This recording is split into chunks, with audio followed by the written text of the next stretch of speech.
Good afternoon, Penn State, and welcome to Santoro News.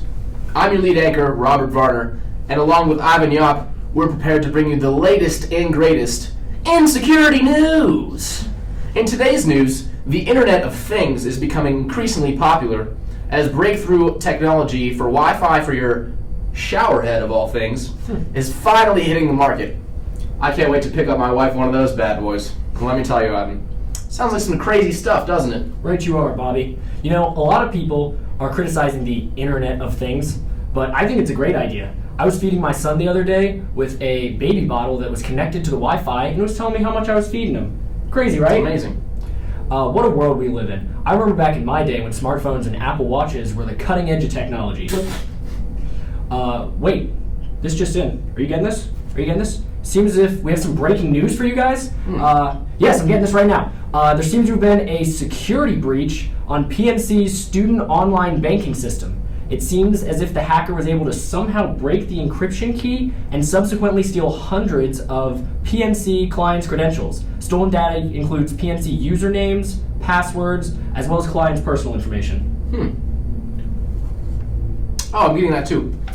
Our information on the situation is very limited right now, but at face value, this seems like a cyber attack that'll affect thousands of Penn State students, faculty, and community members alike.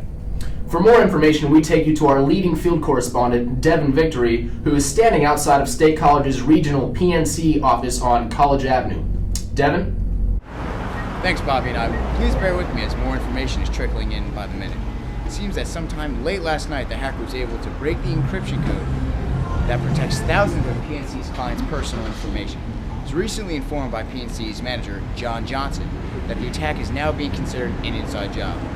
A worker in PNC's IST department was able to pass along the encryption key to a Penn State student. This student was subsequently able to break into the system. That is all we have for now. Back to you, Bobby and Ivy. Thanks, Devin. Bundle up, you look cold out there. According to Jennifer Calonia of GoBankingRates.com, PNC's online banking system has faced criticism in the past for its lack of security and accessibility.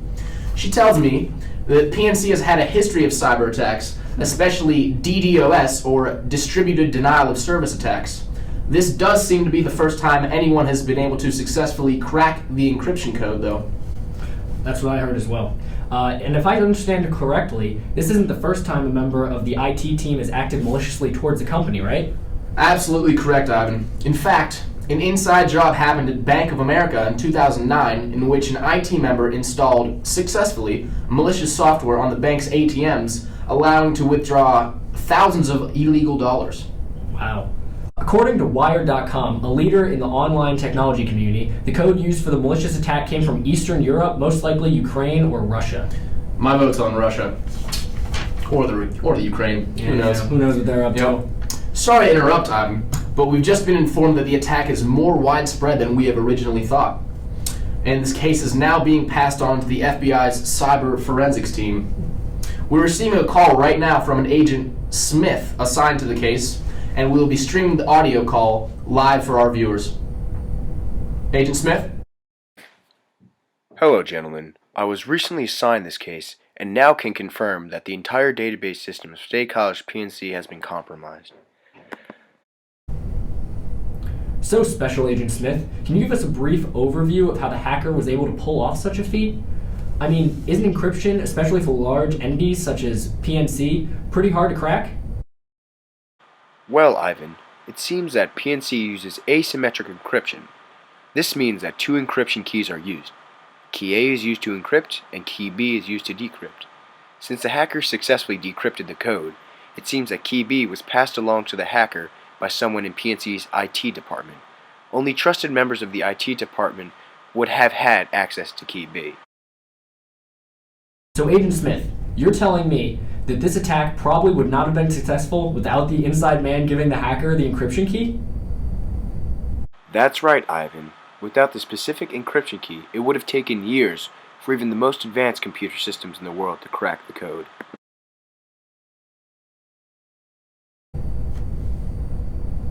I'm getting word now that the FBI's cyber forensics team has finally tracked down the student hacker.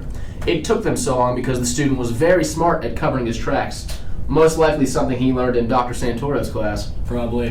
The FBI was informing us that the student spoofed his IP address so that when the forensics team first was trying to track him down, they could not identify his IP address. Eventually, the forensics team was able to track down the hacker to a residential hall on Penn State's campus. Pennypacker, to be exact. We now have live footage of the FBI taking down the hacker. Take a look. Let's watch. Oh, yes. Oh, yes. I have all the PIN numbers and bank records that I could ever want. Ha ha ha. Woo! Let's go. He's here. All right. Ready? FBI! You're him! What are you talking about? You're the hacker. The hacker? The PNC hacker.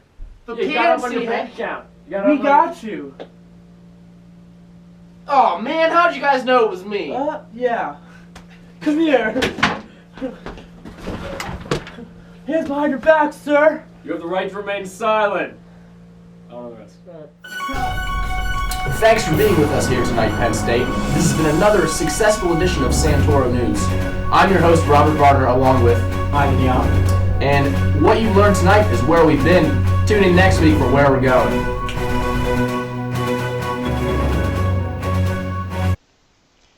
Here's 4 tips to stay safe while banking online.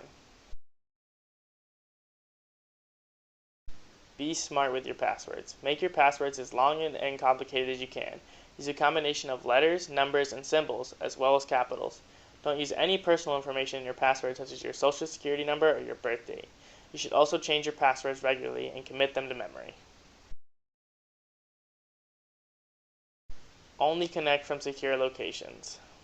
Any place such as a coffee shop or a hotel could have people trying to steal your information using man-in-the-middle attacks. Try and only connect to your accounts from home.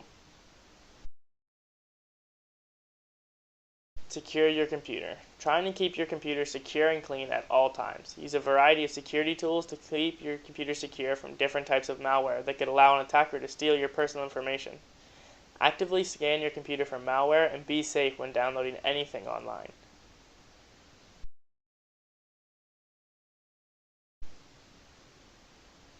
Be wary of attacks. When opening emails, always be aware of fake emails or spam.